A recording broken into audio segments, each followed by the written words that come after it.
beautiful people. Welcome back to my channel. And if you're new here, you are welcome. Please click on the subscribe button to join this gorgeous family. And thank you so much for stopping by.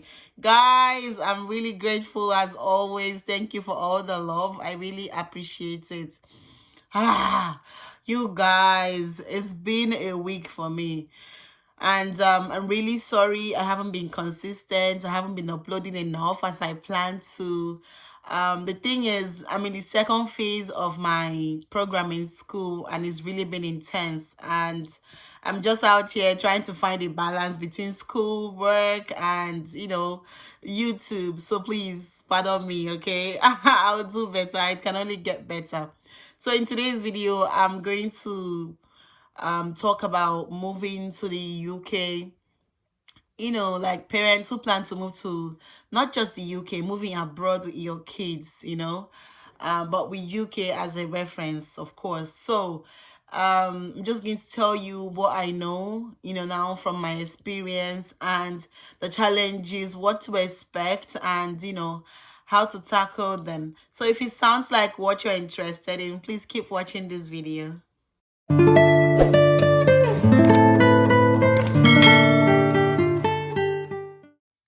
Welcome back, guys. So let me start off by saying that whatever I'm saying in this video is with reference to UK. And some people may see it as limited knowledge because I haven't stayed here too long. So whatever I'm saying to you, just so you know, is what I've gathered and my experiences since last year, October, that I got here. Okay. So now, you guys, I came here last year, October, without my kids. And I can tell you that it has not been an easy ride for me. Yes, the plan was to have them here latest March. And that before then, I was going to come home during Christmas. You guys, man proposes, complete the statement for me, please. So guys, December came. I'm talking December 2021 now, and there was no chance of even thinking about it because the number of assignments I had, people were doing Christmas, but I was busy, like thinking of how I'm going to survive my Christmas, my December, and the first week of January, because I had most assignments. The deadlines were like first week of January, so there was really no chance of me traveling at that time in my life. And remember, this is like a school you're new to. We were barely 2 months old then in that school, and I was still like trying to wrap my head around the whole thing, just to find out how everything works. And guys, it has not been easy. But so long story short, I didn't travel home for Christmas to see my kids as I planned. Until now, I haven't. So yeah, and I'm laughing about it because I'm talking to you now, and it kind of feels better, just telling someone, telling people actually, but it's really not funny. Please excuse a girl and her tea. I'm so sorry for that. So you guys, what I was saying, I haven't been able to see my kids. This is the sixth. Is this the 6th month or 5th month? See, I've lost it. I'm not even ready to stress my brain for any arithmetics right now. So you guys, I have been away from my kids over 5 months, and I can tell you it's not what any mom wants to feel. So these were my reasons for going without them. I knew that I was going to school, which was the primary reason for leaving. And I've got 3 kids, and two of which are not of school age in the UK. And so if I had them come with me here, it would just be one of them going to school, and then which will have me, trying to find a way to settle the other two, probably put them in nursery, which is not I don't know, cheap, or not like what you would say is very affordable. Yes, it is not. So, and I've got two. So I was just like, okay, fine. How am I going to like find a balance between how many hours am I going to like be able to pay for these two to be away while I go about my own business? So those were the things I weighed, and I just knew that the best option was to go first, just kind of see what it feels like, and know, and probably have the time to plan around it, and find out more before they come over. So that was the initial plan. So guys, obviously my plan didn't work, and here we are. And I can assure you, it's really not a place any mom wants to be. Honestly, it's not, because it's a very difficult situation. Like, you get to miss your kids every second, like you cannot even begin to imagine. So some of the challenges that I'm going through currently is like, having to be on the phone all the time, video calls, and trying to follow up just to make sure that the kids still follow their routines, and that basically things are done the proper way. Like, just and it's most frustrating, with the video calls, when you're having to like deal with poor network. You know how bad, how annoying networks can get sometimes, and then you really want to see your kids and you can't get through, and those times are just so frustrating. So that's just one out of 1 million of them. um Most times I've had to like work with my kids uh over the phone, like do their homework on the phone. Yeah, especially when my husband is not home, or maybe he's working late, and we just have to get it done somehow. Not like the nannies cannot help, but sometimes, a mom is still a mom. And there's this, for me, there's just this, especially with my son, there's this level of patience that I think he needs, that not everyone will be willing to give him. So I prefer to work with him specifically. And it wasn't easy at first, but we're kind of used to it now. So it's actually working for us. And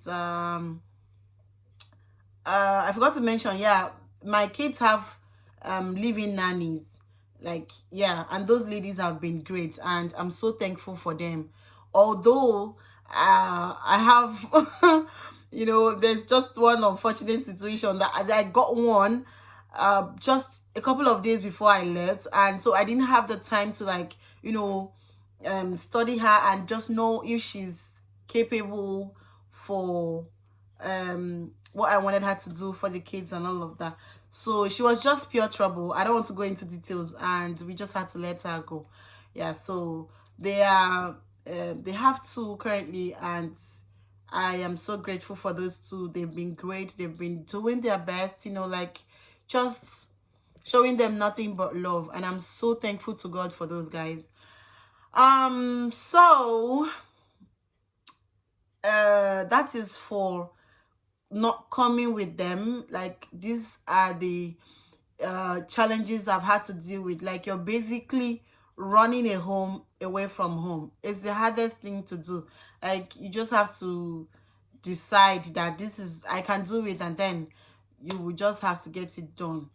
But on the other hand, if you are bringing the kids over, so just the major thing you have to have in mind is that childcare is not anybody's mate, especially in United Kingdom. Childcare is not your mate. Hey, hey, you guys, this is something you have to like make. You just have to be aware of this. This is a thing. It's actually a thing. UK is one of those countries who pay wages, like, yeah, yeah, wages. And let me also remind you that UK has a minimum wage of over £8. I think it's about 8.9 pounds an hour. So that's like the minimum wage. So bear in mind that you're not going to pay anyone less than that for whatever job they do for you, except if it's illegal, which I don't know. So I don't know about anything illegal. I'm just a very legal child of God. So I'm talking of the legal things, people do.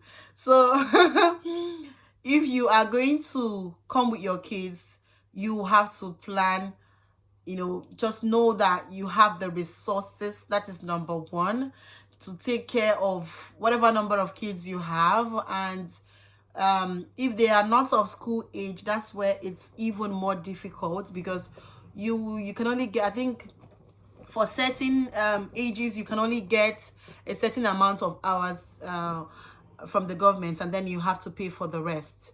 I don't have numbers or data for those, but I just know that you get a certain number of hours in a day um covered, and then you have to just pay for the rest if you want them to stay further than that. But if they're of school age, again, someone has to do school runs, someone has to get the kids after school, someone has to stay with them. So you still need somebody. So childcare, like I said, is not your mate. And so it is the number one thing that you have to like plan for. Like you just have to be ready for that and put that in place. I think that is like that's just the most important thing you have to put in mind, especially if you're not coming with your partner, if you're not bringing anybody, like if you're not coming with anybody that can help you babysit and all of that.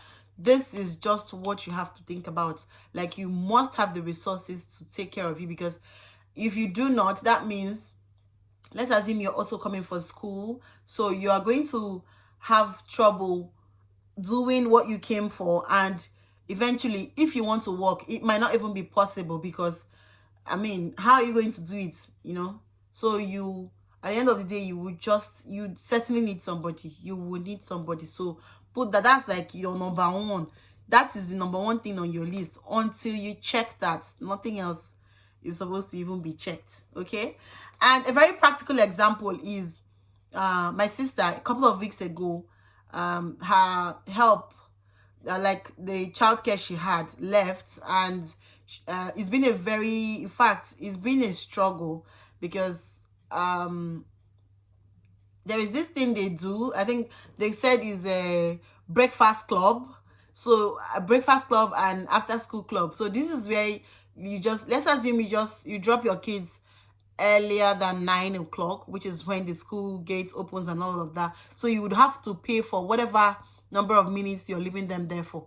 So, and in this case, she drops them, let's say 8:30 in the morning, and school opens at 9. So you're just paying for like 30 minutes, and that 30 minutes is about I think £9. And my sister has got 2 kids, so that's it. I don't know. And then the after school club is about, was it, because the kids close at 3:30. And so if you're picking them, it depends on the time you're picking them. I think the most they can do is 5 p.m. or so, or 6, I don't know. So it depends on when you want to pick them. Same thing, like you would have to pay for that. I think that one is more expensive than the breakfast club. I don't know how much that costs, so you can imagine.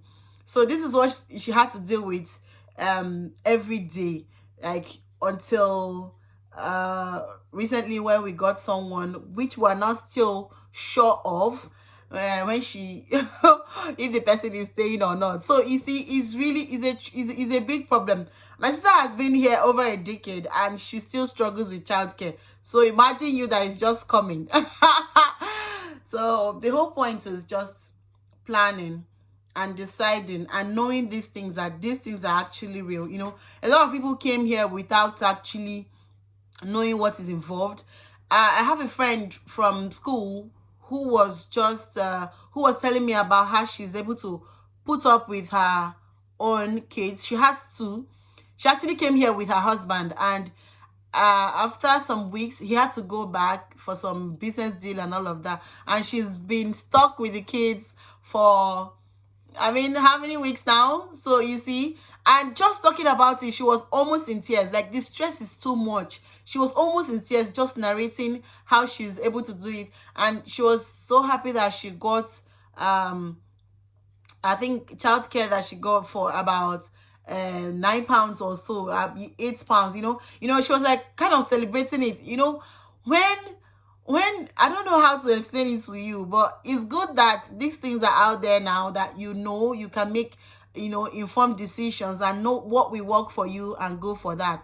If you think you can come with your kids, you can handle the trouble, whatever comes with it, fine. If you're like me, who is not, I don't know, I would say, who is not willing, because I feel like that's also stressing my kids. I feel like bringing them and not giving them the attention they need is also stress. So if you're like me, that you don't want to die young, you want to actually be alive to take care of those children, and you don't like stress in your life, just, you do the needful. It doesn't make you a bad mom. I'm not a bad mom. I'm the best mom there is out there. So, and it doesn't matter what people think of you, or what people, I've heard people say stuff like, oh my goodness, ooh, I couldn't do that, like I would never, like, why would I leave my kids and all of that? And I'm like, really? Well, that's fine. Whatever works for you is fine. I'm not offended in any way. I know that I am the best mom out there, and my kids love me and I love them so much. Living without them doesn't make me a bad person, and it only gives me the opportunity to plan better, make room for better opportunities for them and all of that, and they would appreciate this in the future. So it doesn't really matter what anyone says. Do what works for you, okay? If it doesn't work for you, do not even bother. Do not try it. Don't bother doing it. It doesn't matter what they say. If you still bring them and you're not able to take care of them, the world will talk. You don't bring them and they have a good life, they're okay, they're fine. The only problem is the distance. They will still talk. So it doesn't really matter what people say to you or what people say about you. Just weigh these options and know what works well for you. You guys, I'm so sorry, but I am actually I have an ongoing lecture on Teams, so kind of a bit distracted.